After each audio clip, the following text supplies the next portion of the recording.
सोचो, रंग बिरंगे झंडे, खुशनुमा म्यूजिक और लोग प्राइड फ्लैग्स लहराते हुए नाच रहे हैं। यही नजारा होता है एलजीबीटी प्राइड परेड का। ये पैराडाइज प्यार, स्वीकृति और खुद को एक्सप्रेस करने का एक पावरफुल सिंबल है लेस्बियन, गे, बाइसेक्सुअल और ट्रांसजेंडर लोगों के लिए। इंडिया में इन पैराडाइज का और भी ज्यादा महत्व है क्योंकि ये समाज के पुराने रीति रिवाजों और भेदभाव के खिलाफ लड़ाई को दर्शाती है। प्राइड पैरेड्स अपनी पहचान का जश्न मनाने और बराबरी के हक की मांग का जरिया है। ये एलजीबीटी लोगों के लिए एक सेफ स्पेस बनाती है जहां वो इकट्ठा हो सकें, अपनी कहानियां शेयर कर सकें और बिलोंगिंगनेस फील कर सकें। ये इवेंट्स इस सोच को चुनौती देते हैं कि एलजीबीटी लोगों को खुद को छुपाना चाहिए। ये एक स्ट्रॉन्ग मैसेज देते हैं कि हर किसी को अपने असली रूप में जीने और सम्मान पाने का हक है, चाहे उनकी सेक्सुअल ओरिएंटेशन या जेंडर आइडेंटिटी कुछ भी हो। इंडिया में एलजीबीटी प्राइड पैरेड्स का इतिहास देश में एलजीबीटी अधिकारों की लड़ाई से जुड़ा हुआ है। पहली रिकॉर्डेड प्राइड परेड 1999 में कोलकाता में हुई थी।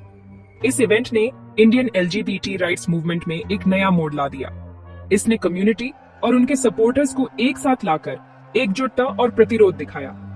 सालों से प्राइड पैरेड्स दिल्ली, मुंबई, बैंगलोर और चेन्नई जैसे इंडिया के दूसरे शहरों में भी फैल गई हैं। ये पैरेड्स अब और बड़ी और दिखाई देने वाली हो गई है। हजारों लोग इसमें शामिल होते हैं और सपोर्ट करते हैं। हर परेड अब तक हुई तरक्की और एलजीबीटी लोगों के लिए पूरी बराबरी पाने के लिए अभी और क्या करना बाकी है, ये याद दिलाती है। इंडिया में एलजीबीटी अधिकारों का सफर लंबा और मुश्किल रहा है, लेकिन रास्ते में कई महत्वपूर्ण कानूनी माइलस्टोन्स भी आए हैं। 2018 में इंडियन सुप्रीम कोर्ट ने इंडियन पीनल कोड की धारा 377 को हटाकर समलैंगिकता को अपराध की श्रेणी से बाहर कर दिया। ये फैसला एलजीबीटी कम्युनिटी के लिए एक ऐतिहासिक जीत थी। समलैंगिकता के डीक्रिमिनलाइजेशन ने इंडिया में एलजीबीटी लोगों की स्वीकृति और विजिबिलिटी का रास्ता खोला। इसने उनके अधिकारों की रक्षा के लिए एक लीगल फ्रेमवर्क भी प्रदान किया। हालांकि अभी भी चुनौतियां हैं, लेकिन इस कानूनी जीत ने बराबरी और न्याय की दिशा में एक महत्वपूर्ण कदम बढ़ाया। प्राइड परेड्स अपनी पहचान का जश्न तो है, लेकिन इनके लिए कुछ नियम और रिस्ट्रिक्शंस भी हैं। ये नियम सभी पार्टिसिपेंट्स की सुरक्षा और पब्लिक ऑर्डर बनाए रखने के लिए है, जैसे कि हेट स्पीच और भेदभावपूर्ण व्यवहार पूरी तरह से मना है।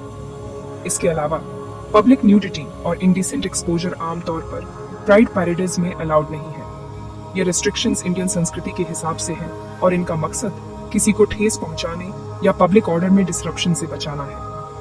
ये ध्यान रखना जरूरी है कि ये नियम सेल्फ एक्सप्रेशन को दबाने के लिए नहीं है, बल्कि सबके लिए एक सेफ और इंक्लूसिव एनवायरनमेंट बनाने के लिए है।